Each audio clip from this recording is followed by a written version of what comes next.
دا درود شریف رونو چې چا واورېدو نبی علیہ السلام مبارک فرمایي د باندې دوزخ اور حرام دی چې چا ووي یا چا واورېدو. رونو واقعه دا ده نبی علیہ السلام مبارک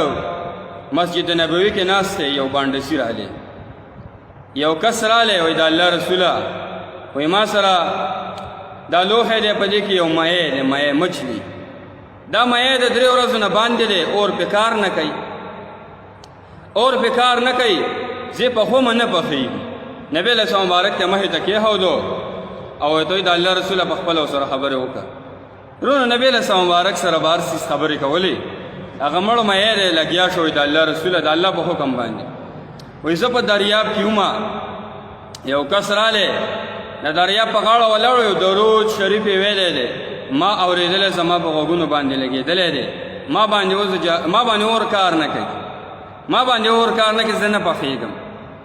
نبی علیہ السلام مبارک حیران شو، وایي مایي ووایه هغه درود شریف کم دی. هغه ورته د الله رسول ته غوږ کېښودو، هغه مایع لګیا شو. وروڼه درود شریف چې کله وي نو حضرت علی رضی الله تعالی عنه ناست دی د الله د رسول خوا ته، وایي علي راشه درود شریف ولیکه خلکو ته ورسوه، او کم سړي چې کم نه دا وي نو په هغه باندې څه وشو؟ دوزخ اور حرام دی. رونو دې واقع نه دا معلومیږي چې یو سړي واورېده په هغه باندې هم د دوزخ اور حرام دی، ځکه مایي باندې هم چې کم نه څه هغه دغه کار نه کوي، اور کار نه کوي. نو چې کم سړي واورېده تاسو به دا مهرباني کوئ چې ستاسو په کورونو کې میندې خویندې دي، پلاران دي، نیکونه دي، نیاګانې دي، هغوی ټولو باندې یا چا قرآن نه دی ویلی په دې عربۍ نه پوهېږي، زه تاسو ته په دې ویډیو کې ویم، تاسو ته زه ویم تاسو به زنانو ته هم اوروئ چې دوزخ اور پې حرام شي. نبی رسول مبارک دې حدیث کې فرمایي. خیر زنانو ته زما تصویر پکچر دا ویډیو مه ښایه، مخامخ ورته مه نیسئ، دا بیک سیټ د موبایل دا ورته ونیسئ او زنانو باندې واورئ، یا یو غټ سپیکر هینډ سپرې ورته ولګوئ، MP3 ورته ولګوئ چې ټوله خاندان ورته راغونډ کړي، ټول یې واورئ، د دوزخ اور پې حرام شي. وروڼه غوږ ورته کېږدئ، زه تاسو ته ویمه تاسو مخکې شیرینګ د دې وکئ، دا ټولو ملګرو سره فرینډو سره چې څومره کسان دي ټولو سره شیر کئ چې د دوزخ د اور نه الله جل شانه بچ کړي. أعوذ بالله من الشيطان الرجيم. بسم الله الرحمن الرحيم. اللهم صل على محمد وعلى آل محمد خير الخلائق وأفضل البشر وشفيع الأمم يوم الحشر والنشر، وصل على سيدنا محمد وعلى آل سيدنا محمد بعدد كل معلوم لك، وصل على محمد وعلى آل محمد وبارك وسلم وصل على جميع الأنبياء والمرسلين، وصل على كل الملائكة المقربين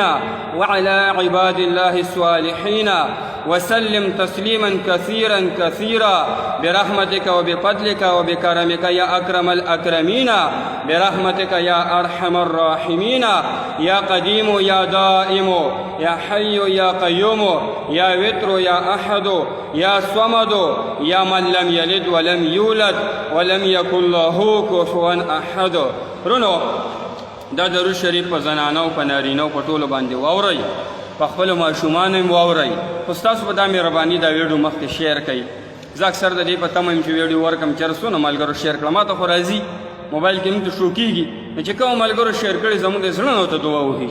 چېرې نبی علیه السلام مبارک حدیث کې راځي بلغوا عني ولو آیه، چې زما خبره مخکې ورسوئ زه خوشحالېږم، په لایک باندې هم خوشحالېږم، خو په دې شیرینګ باندې بیا ډېر زیات خوشحالېږم. دا د الله د رسول پرچار کېږي، د دین د الله د دین او د الله د رسول د وینا پرچار کېږي د احادیثو مبارکه. انشاءالله دا درود شریف وګوره استاد هر څومره فرینډ دي په دې باندې ځان بدې مه ښکاره کوئ، دا د الله د رسول د وینا مطابق موږ به انشاءالله د حوالې سره حواله دا ده دی درود رحمت نومې دی او کتاب درود شریف کې چې کوم نه نو دا لیکلی شوی دی، ځان له بیا کتی شئ نه انشاءالله دا نورو ملګرو ته ورسوئ. درود شریف باندې به د نبي علیه السلام مبارک سره ستاسو تعلق جوړېږي، او دا درود رحمت خو داسې درود شریف دی په چا چې واورېدو په ده باندې م لکه د مۍ باندې اور کار نه کوو، نو چې چا دا درود شریف واورېدو په هغه به هم اور کار نه کوي. زه اکثر د ملګرو ته خاندم، زه ویمه چې دا دې ووي که نه او د اور کې د اور دانګل اور کې اور ته د اور دانګل یا د پکې د لاس وردن نه کوم کار به باندې نه کوي، او په حدیثو به موږ ازموده نه کوو. کافران یهودیان عیسایان دا به پې کوي، خو مسلمان له ازموده نه ده په کارونو.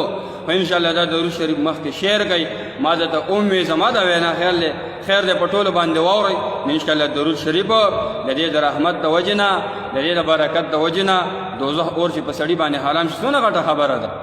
څومره